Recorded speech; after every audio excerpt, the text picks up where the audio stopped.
Okay, so the question is society better off with or without religion? So I believe society is better off with religion. And this is how I think about it. I think of religion as the software that runs on the hardware of human brain. And religion is like the source coding of culture. So if you open up command prompt, that level of code, that's like the religious level of code for the software, which is human culture. And there's good and bad software. And I'm going to make the argument that certain religions are a net positive for society. Obviously, there are some religions that are terrible. Like if there's a religion that says we should kill everyone but me, that's probably a religion that's bad for society. So just like there is bad software, there are bad religions. Now I'm going to make this case from an evolutionary biological perspective. So I'm going to make the case that religion is an adaptive feature of evolution, which means that religion evolved because it benefited the people who practiced it. And this is a different perspective from the perspective of people like Richard Dawkins, a lot of the mainstream cringe atheists, I like to refer to them, jokingly of course. But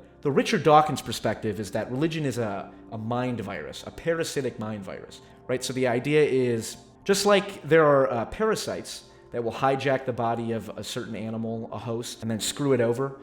Religion does the same thing with humans, right? So religion is a parasite that operates on the minds of humans and just screws them over and causes them to sacrifice themselves for no reason and all that stuff. So like there's an ant. I don't know what the exact fungus is called, but there's a parasitic fungus that its spores latch onto ants' bodies, and then the ant runs up a tree, pincers itself to a tree trunk, and then the ant dies and its body becomes food for the fungus. And then the fungus consumes the ant and then it spreads its spores everywhere. And so that's a parasitic relationship. Great for the fungus, terrible for the ant. So that's how the traditional, I would say, evolutionary biological perspective is of religion. But I'm going to argue that it is actually an adaptive feature of evolution. It's symbiotic relationship. So the common example of a symbiotic relationship is people have seen there's little fish that clean the teeth of sharks. So the sharks benefit from having the fish eat the fungus off the teeth, and the fish benefit because they get food. And so it's a symbiotic relationship. And so the idea is that religion is a positive software on net, not that there are no negative aspects to religions or certain religions aren't terrible, but on net, something like mainstream Christianity or some sort of moderate form of Christianity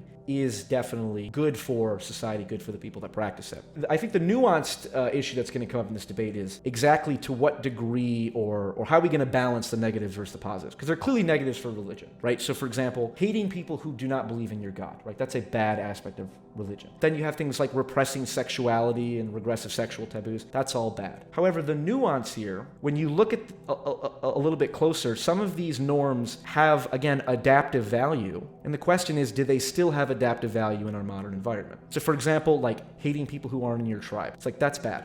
However, if you had a religion that said, we are all from the same tribe, we are all children of God, and humans are not the enemy per se, it's the evil spirit, and you outsource that enemy from a person to a psychological idea, then that's good for society, right? Because that fosters in-group cohesion. But even something like repressing sexuality, it's like, okay, clearly, what did Sam Harris say? The only institution that produces more child abuse than the educational institution is the Catholic Church, which I agree with. The Catholic Church has very regressive sexual taboos, and that causes the kind of sexual neurosis that we hear about in the news far too often. However, if you look at it from an evolutionary point of view, you think, okay, wait a second. If we were living in a society where there was no birth control, there were no condoms, and there was the possibility of sexually transmitted disease, which was fatal, you could very clearly understand why, hey guys, it's 5000 BC, we don't have condoms, we don't have any way to treat disease, everyone should just have sex with one person. That probably makes sense. And you would say, okay, well, you know what? We can argue about the morality of it and how it, limits liberty, but you would certainly acknowledge that from an evolutionary perspective, the population that does that, the population that imposes strict sexual taboos in the absence of condoms and whatnot, well, they're better off, right? And my point is that when you look under the hood, there's a lot of adaptive features of religions like that.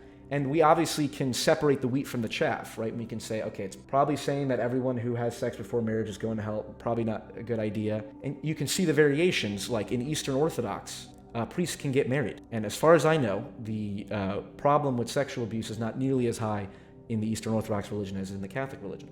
We can look at it with a rational lens and sort of adjust. But the fundamental kind of tenets, the fundamental source code of the software of culture are these religious ideas that, for example, we're all the children of God, that everyone should be created equal, right? Our entire, I would say, Western kind of ethic is built on the idea that all men are created equal and endowed by their Creator, and we hold these truths to be self-evident, whatever the Declaration of Independence / Constitution and all that outlines. In the Declaration of Independence, it says we hold these truths to be self-evident. And I'm not suggesting the Declaration of Independence is the foundational text, but it does illustrate the ethic that we all operate in. And that's not one that's amenable to rationality. There's no rational reason why we should treat everyone as if they're children of God. It's a faith claim, it's a religious claim, and our entire moral and productive culture is built on that. So I'm very interested to hear what T-Jump has to say, Tom, regarding the whether or not he thinks religion is adaptive, whether or not he thinks there's any evolutionary kind of significance behind it, and whether it's worth investigating. But yes, I'm looking forward to this discussion. Woo-hoo! Thank you so very much for your opening.